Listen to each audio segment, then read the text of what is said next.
Iran और Israel के युद्ध को लेकर कैसे इस वक्त देखते हैं, क्या कंडीशन लग रही है आपको? देखिए, इस युद्ध में ईरान ने मिडिल ईस्ट के कई देशों के ऊपर वहां हमले किए जहां अमेरिकन बेसिस थे। कतर हो, कुवैत हो, बहरीन हो, लेकिन उसने दुबई में भी हमले किए। दुबई में तो कोई मिलिट्री बेस नहीं है। मेघदूत सतरीठा शैम्पू ये हेयर फॉल को कम करे, डैंड्रफ को रोके और दे आपके बालों को भरपूर मजबूती। मेघदूत सतरीठा शैम्पू। लिहाजा दुबई ने ये कहा कि हम रिटेलिएट करेंगे। जैसे ही उसने ये कहा, सऊदी अरबिया जो पहले अपना एयर स्पेस अमेरिका को ईरान के खिलाफ नहीं देना चाहता था, उसने कहा मैं अब अमेरिका के साथ हूं।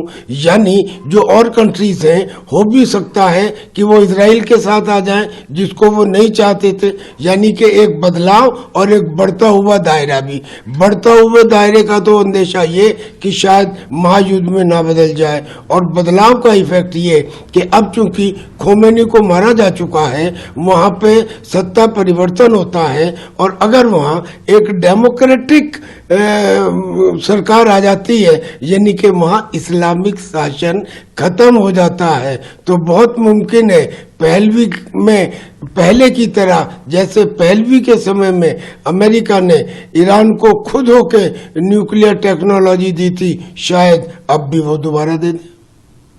तो क्या लगता है कि थर्ड वर्ल्ड वॉर की पूरी तैयारी हो चुकी है, और कब तक लगता है युद्ध खत्म नहीं हो पाए? देखिए, जहां तक थर्ड वर्ल्ड वॉर का सवाल है, इसमें बहुत सारे फैक्टर्स हैं। अगर रशिया और चाइना खुल के सामने आते हैं तो ये मुमकिन है, अन्यथा नहीं। और ये खुल के सामने नहीं आएंगे, क्योंकि रशिया के साथ तो दो प्रॉब्लम।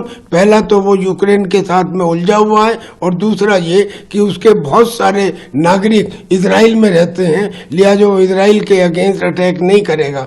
चाइना का ये कि चाइना बिना मतलब किसी दूसरे दो देशों में के लड़ाई में अड़ंगा नहीं लगाता है। उसने जो कुछ मदद करनी थी, यानी कि प्लेनेटरी मिक्सर देकर, सेंट्रीफ्यूज देकर, यूरेनियम के रिचमेंट के लिए और सॉलिड फ्यूल के लिए, वो उसने कर दी, या HQ-9 जैसे यूजलेस एयर डिफेंस सिस्टम दे दिए। इससे ज्यादा मुझे नहीं लगता कि चाइना इन्वॉल्व होगा। और अगर ये दो सुपर पावर इन्वॉल्व नहीं होंगे तो फिर वर्ल्ड वॉर की कल्पना करना थोड़ा मुश्किल है। हाँ, बड़ा युद्ध है, वो तो चल ही रहा है।